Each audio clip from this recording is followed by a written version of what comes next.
As congregações são de fato uma boa maneira de embelezar a atmosfera.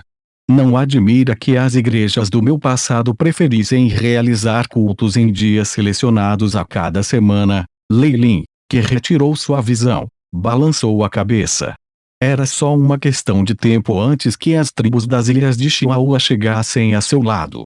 Ele acreditava que Tiff entendia suas intenções e podia explorar o valor de uma santa. Depois que todos esses assuntos foram resolvidos, o olhar de Leilin se voltou para a ilha de Banks. Ele não teve tempo para conquistar todas as tribos das ilhas Chihuahua. Ele teve que conquistar os poucos maiores primeiro, produzindo sua própria divindade e ascendendo para se tornar um semideus antes que ele pudesse desafiar o reino de Sacartes. Uma vez que os assuntos internos foram atendidos, uma nova rodada de preparativos para a batalha estava em andamento. Não é apenas subjugar as tribos e matá-las. A busca para conquistar os nativos tem que ser preenchida com a morte e pragas. Para realmente ganhar com seus pequenos números, ele tinha que considerar esses dois últimos aspectos também. Se ele não estivesse limitado pelo sigilo do mundo exterior, Leilin teria até enviado pessoas para pedir ajuda da deusa das pragas.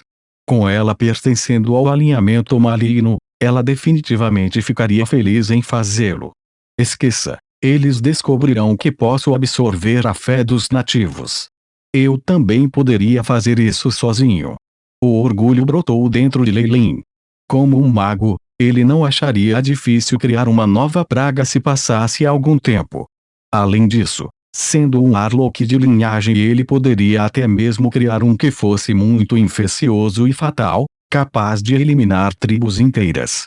Embora ele não precisasse recorrer a tais extremos, ainda era necessário dar-lhes um bom susto. Qualquer tribo contra ele entraria em contato com a peste. Com as pessoas morrendo o tempo todo, a única maneira de se salvar seria prometer sua fé a ele. Quanta energia isso produziria! Enquanto alguns clérigos poderiam usar magia para resistir à peste, quão esparsos eles estavam entre os plebeus. Com suas vagas limitadas de magia, seria ótimo mesmo que pudessem salvar a nobreza. Além disso, seus deuses eram apenas espíritos ligados à terra ou semideuses na melhor das hipóteses. Seus feitiços divinos eram no máximo 5, e o número de elencos empalidecia em comparação com os de um deus real. Esta foi uma das principais limitações. Tendo conquistado as ilhas Chihuahua, o exército de Leilin pôde finalmente plantar seus pés firmemente perto das ilhas de Banks. Com o apoio de seus navios de guerra, os contra-ataques da The Banks Island não seriam muito. Mesmo que descobrissem Leilin agora e tomassem o curso mais eficiente, não seriam capazes de perseguir Leilin. Além disso, as ilhas Chihuahua eram agora uma fonte constante de suprimentos de guerra, guerreiros e, principalmente, poder da fé. Os nativos que Leilin havia trazido a bordo agora foram libertados, atuando como tradutores e mediadores que ajudaram seu governo. Embora existissem feitiços clericais de alto nível como proficiência na linguagem, os acólitos no chão não podiam usar tantos pergaminhos de feitiços. Os gostos dos tradutores eram de suma importância. Naturalmente, esta foi apenas a primeira onda. Muito em breve uma nova civilização seria introduzida com a língua comum falada no continente. Na verdade, era assim que colonialismo funcionava, mas Leilin simplesmente pegara emprestada uma página de seus livros. No entanto, em vez de colher recursos, ele estava colhendo o poder da fé. Mais um mês se passou com esse sete de pedra. 2/5 dos piratas que Leilin trouxera estavam agora feridos ou executando operações no solo. Ele trouxe os 3.000 restantes para o convés e seguiu para a ilha de Banks e o verdadeiro império nativo. Isso foi 3.000 contra 1 milhão. Soava extremamente absurdo, mas depois de eventos passados, a tripulação depositara sua maior confiança em Leilin. Essa adoração fervorosa era a necessidade de zelo. Leilin acreditava que uma vez que ele levasse esses piratas através da guerra inimaginável, Os sobreviventes definitivamente se tornariam fanáticos. Chegando perto da ilha de Banks, Lei transmitiu as ordens para que todos os navios parassem de navegar. Era como se ele estivesse esperando por algo. Para ele, todas e cada uma de suas tropas eram extremamente preciosas, então se aventurar no escuro seria perigoso demais. De acordo com seu plano, o que veio a seguir seria uma vitória sem esforço. Zoom! 5 ampulhetas gotejavam e uma figura vermelha se aproximava do horizonte e pousou no convés de Lei.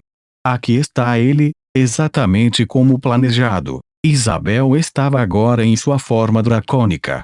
Escamas carmesins cobriam seu corpo, e um par de gigantescas asas vermelhas se projetava de suas costas. Suas pupilas se tornaram fendas verticais, típicas dos dragões.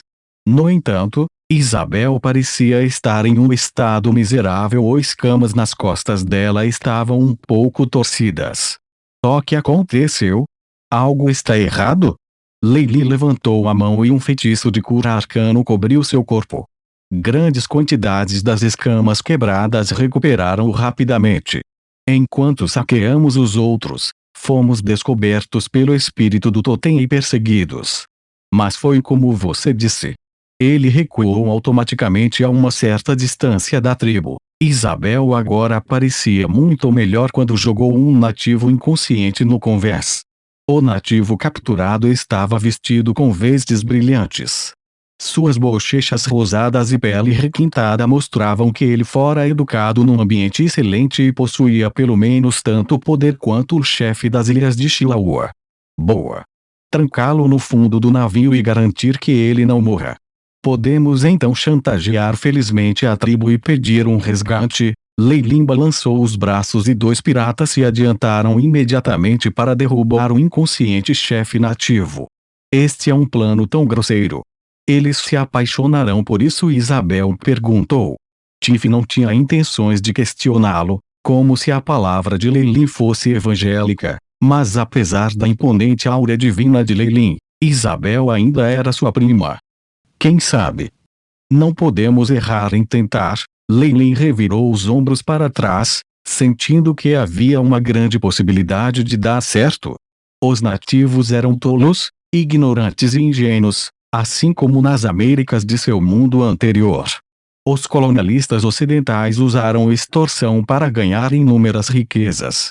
Enquanto a situação era diferente, os nativos aqui tinham cerimônias de sacrifício para espíritos toteis superiores como sumos sacerdotes. Houve até um sistema de poder divino e real. Este chefe teria alguns descendentes e funcionários fiéis, não? De qualquer forma, Lei decidirá. Se isso não desse certo, ele poderia matar o prisioneiro e capturar um sumo sacerdote ou algo assim. Felizmente, a tribo não parecia capaz de suportar a morte do chefe. Depois que Lei enviou um emissário, o pessoal da outra parte chegou rapidamente. Nas águas costeiras estipuladas, uma grande onda de nativos remando dezenas de canoas chegou sob o navio dos Tigres Escarlates. Os piratas no convés observavam as canoas debaixo deles com desdém. Aos olhos deles, apenas um pequeno respingo de seu grande navio poderia afogar o exército inteiro, virando os barcos e matando o povo. Depois disso, porém, eles não conseguiram desviar os olhos. Qualquer provocação ou tentativa de atacar as canoas desses nativos resultaria em um contra-ataque implacável. Isso foi porque eles viram a luz dourada. Luz dourada em todas as canoas. Utensílios domésticos de ouro amarelo brilhante e grandes pedaços de pepitas de ouro foram transportados para o convés como um resgate para seu chefe. As cores deslumbrantes encheram imediatamente as vistas dos piratas, e a ganância apareceu em suas expressões. Não foi por isso que eles se tornaram piratas, e lutaram com suas vidas em risco nos mares profundos e perigosos contra navios militares e mercantes. Embora não seja muito, tê-los empilhados é bastante atraente. Lei sabia que, na realidade, a ilha de Banks não tinha grandes quantidades de ouro. O ouro e a prata eram moeda corrente no continente, Mas aqui seriam itens como grãos de cacau ou obsidiana. O ouro era apenas para decoração. Se o emissário de Leilin não tivesse solicitado especificamente isso, eles poderiam até ter trazido uma pilha de obsidiana como resgate. Os nativos viram ser capaz de obter o seu chefe de volta, entregando uma pilha de decorações inúteis como impressionantes ricos. Leilin acariciou o seu queixo, observando os emissários do lado dos nativos rastejando diante dele. Do ponto de vista deles, esse grande navio era como uma montanha elevada, não diferente de um milagre. Seres poderosos de pele clara que atravessam os mares e possuem naves altas e grandes. Eu trouxe os itens que você queria. Por favor, deixe nosso chefe ir. A partir de agora, você também terá a amizade de nossa tribo. Um padre com status disse enquanto se encolhia, e Leilin não teve dificuldade em entendê-lo. Os seres divinos regulares não podiam se comparar com ele na capacidade de compreensão. No momento em que ele se tornasse um semideus, ele seria capaz de entender todas as linguagens por instinto. O padre estava agora mostrando covardia diante de Leilin. Eu vejo o resgate, mas isso não é suficiente. Leilin marcou seu significado nas mentes dos nativos. Um rei só pode ser redimido por um rei. Você pode conhecer seu chefe. Depois disso, você deve declarar guerra ao vizinho Angodubi. Traga seu chefe cativo em troca do seu próprio.